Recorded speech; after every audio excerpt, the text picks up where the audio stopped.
부활이란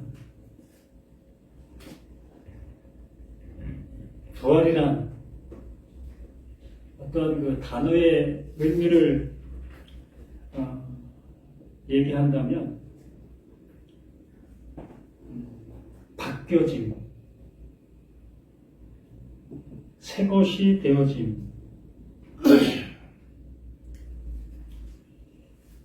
우리가 가장 잘 표현하는 모습에서 죽은 자가 살아남, 사망에서 생명으로, 이걸 부활이다라고 얘기를 하지요. 그래서 이 창조가 다른 말로 부활이다라고 얘기할 수 있는 겁니다. 하나님께서 아무것도 없는 그 모습 위에 형체를 있게 하게 만든 것, 하나님의 어떠한 것이 이루어지게 되어진 것, 이걸 부활이다라고 얘기를 하는 거죠. 그러므로 이 창세기, 이 성경 자체가 부활이라는 책이요, 부활이라는 말씀인 겁니다. 곧 하나님 자신이 부활이신 거예요. 누구로 인해서? 나로 인해서, 우리 자신들로 인해서. 하나님은 그냥 하나님이신데 나라는 나의 관점 속에서 나의 모습으로 보게 되어질 때 그 하나님은 부활이신 거지요. 그래서 이 로마서 6장 23절 말씀이 무슨 부활과 무슨 관련이 있겠는가라고 우리가 생각할 수 있습니다. 죄의 싹은 사망이요 하나님의 은사는 그리스도 예수 우리 주 안에 있는 영생이다. 그러므로 사망에서 생명, 이게 부활인 겁니다. 참 이 말씀이, 이 바울이 이렇게 고백하게 된 그 모습이 바로 자신의 모습인 거예요. 누구든 못지않고 바로 이 바울 자신, 그 자신이 이 상태인 것, 부활되어진 그 모습이라는 것을 아주 잘 표현해주고 있는 거죠.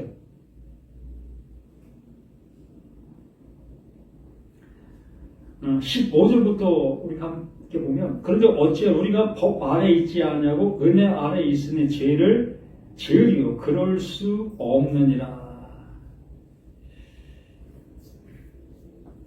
이 법 아래 있게 되어졌을 때에 우리는 그 법을 어기지 아니하려 하는 행동을 하게 됩니다. 바로 율법 아래 있게 되어졌을 때에 그 율법을 지키는 그 삶을 살아가게 되는 거지요. 이걸 지금의 모습으로 본다면 이걸 신앙생활이다라고 얘기를 하는 겁니다. 성경에서 하라고 하는 그 모습대로, 하지 말라고 하는 그 모습대로 해나가는 그 상태를 우린 법 아래에 있는 그 모습이다라고 얘기를 하는 겁니다. 그런데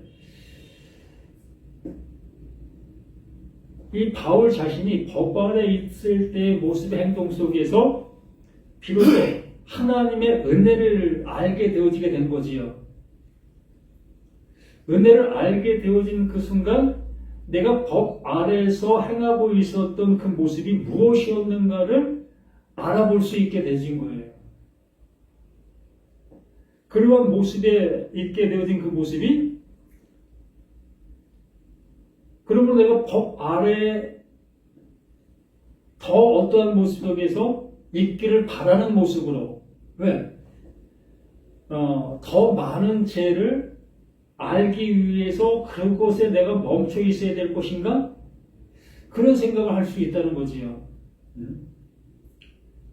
근데 하나님의 은혜를 알게 되어지는 그 자체가 내가 법 아래 있다는 것을 알게 되어지는 것이며 그 법 아래 있다는 그 자체가 그게 제 아래 있다는 것으로 알게 되어지는 것이 되는 겁니다. 그래서 그 알게 되어진 그 모습이 곧 뭐다? 그게 하나님이 주시는 은혜다라는 것이죠. 어찌 보면 다른 말이 전혀 없는데 자신의 그 지금 현재 가지고 있었던 이것이 전에는 이걸 죄로 느껴보지 못했던 그것이었는데 이제는 자기가 있는 그 상태적인 그 모습이 죄로 느껴지고 있는 그 상태가 됐다는 거지요. 그러니까 너희 자신을 종으로 내주어 누구에게 순종하든지 그 순종함을 받는 자의 종이 되는 줄을 너희가 알지 못하느냐. 혹은 죄의 종으로 사망에 이르고 혹은 순종의 종으로 의에 이른다. 그러나 이 모습에서 우리가 본다 할지라도 율법 아래에 있을 때, 그 율법의 종으로 살아갈 때 그 상황에서는 절대적으로 자신이 사망이라는 것을 생각할 수 없는 거예요. 자신이 죄를 짓고 있다라는 생각을 할 수가 없는 겁니다. 그 율법 아래서 율법이 원하는 바에 생활들을 해 나가는 그것이 하나님이 기뻐하시는 것이고 의의 일을 한다라고 여기면서 그 일을 하게 되어지는 거지요. 그런데 그에게 하나님께서 알려주시는 그 은혜를 받게 되어지게 되니 그 율법 아래서 행했던 그 생활 그 모든 것들이 그게 죄였었네로 알게 되어지는 거죠. 비로소 자신의 행동을 알아볼 수 있는 그 모습이 되어지고 있다는 겁니다. 그래서 17절 하나님께 감사하리로다. 너희가 본래 죄의 종이더니 너희에게 전하여 준 바 교훈의 본을 마음으로 순종하여 그 말씀이 나에게 알아듣게끔 해준 그 말로 이제 자신의 모습을 볼 수 있게 되었다는 거지요. 친구 간에도 그렇고 부모 자식 간에도 그렇고 지금까지 내가 행하고 있었던 그 일들의 그 모습을 자신은 정당화시켰고 정당하다고 여기고 그 일들을 행했었는데 어느 날 친구가 야, 너 왜 그렇게 살아? 그거 잘못된 거잖아. 라는 그 한마디. 그러나 그 한마디를 듣기 전까지는 자신이 전혀 자기가 행한 행동에 그릇되다고 생각해 본 적 없었고 다른 사람들에게 뭐 아픔과 피해를 준다는 생각을 해본 적이 없었던 거지요. 근데 그 친구의 너 왜 그렇게 살아? 라는 그 한마디를 듣게 되어지면서 자신이 지금 행했던 일들이 바르지 않았던 건가? 잘못됐던 것이었던가? 상대를 바라볼 수 있게 되어진다는 거지요. 그래서 결국은 나의 행동이 다른 사람의 마음을 아프게 했던 그 모습이었다는 것을 볼 수 있게 됐다는 거예요. 누가 일러준 그 말로 인해서. 여기도 바울 자신이 그 하나님께서 일러준 그 말로 인해서 자신을 볼 수 있는 그 모습이 되어지는 그 상태라는 거지요. 그래서 여기서 18절 죄로부터 해방되어 의에게 종이 되었느니라. 그 일러준 그 말로 인해서 자신이 행한 그 행동에 대한 어떠한 결과물을 갖게 되어지고 그 결과물에 대한 것에 그 하나님의 용서함을 입게 되는 그 모습까지 이르게 된 겁니다.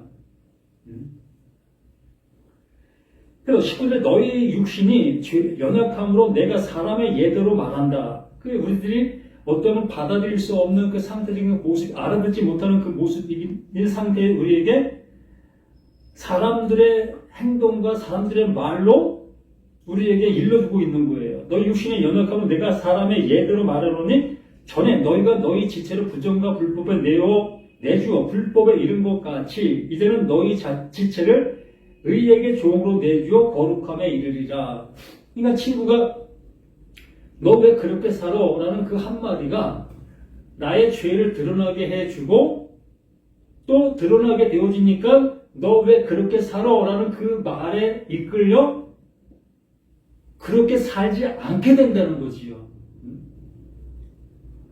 그러니까 하나님의 말씀이 이렇게 하라 저렇게 하라 하는 그 말을 듣고 나는 그렇게 하지 않고 그렇게 행동하는 그러한 모습으로 그 하나님의 말씀을 지켰고 따라갔는데 하나님께서 내가 너에게 언제 그렇게 하라고 말했어? 라는 그 말을 듣게 되어지면서 자신의 행동의 그 모습이 옳지 않았다는 것, 하나님의 그 말씀을 바르게 못 알아들었다는 것을 알게 된 거지요.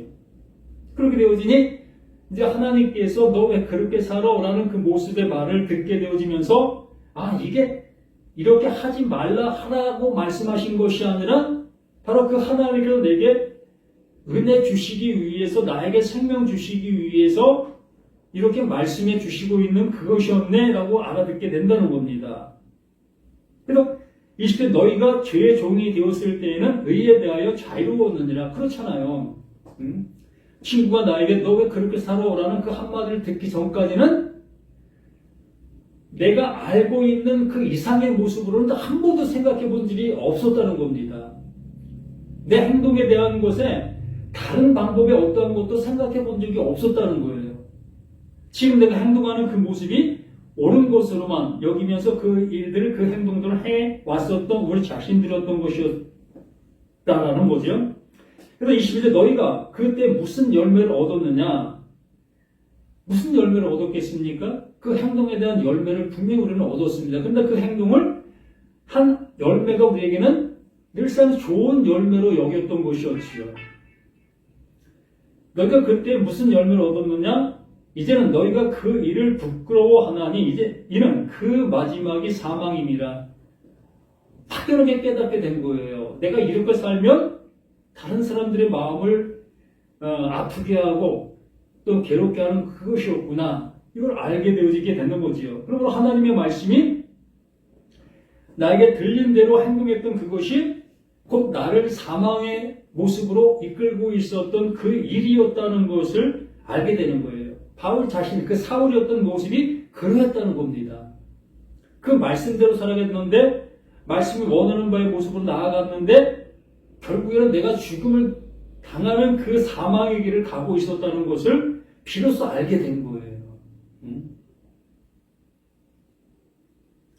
그러나 이제는 너희가 죄로부터 해방되고 그 모습을 깨닫게 되어지니 이제 그게 그 말이 이렇게 우리에게 이렇게 행동하라 했던 것이 아니었었던 것이었네를 알게 된 겁니다.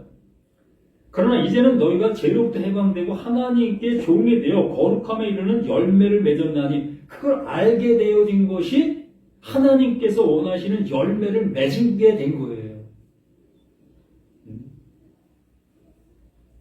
그 마지막은 영생이다. 그 사망을 알게 되니까 그 하나님은 그 사망 뒤에 있는 영생을 보게 해주시는 거지요. 그 친구가 너 왜 그렇게 살아? 라는 그 한마디를 듣기 전까지는 내가 옳았던 모습이었는데 너 왜 그렇게 살아라는 그 말이 사망인 거예요. 그 사망을 알아듣게 되어지니까 비로소 그 친구가 원하고 있던 그 행동 규범을 비로소 알게 되어 그 행동을 할 수 있게 되어진 거예요. 그래서 하나님께서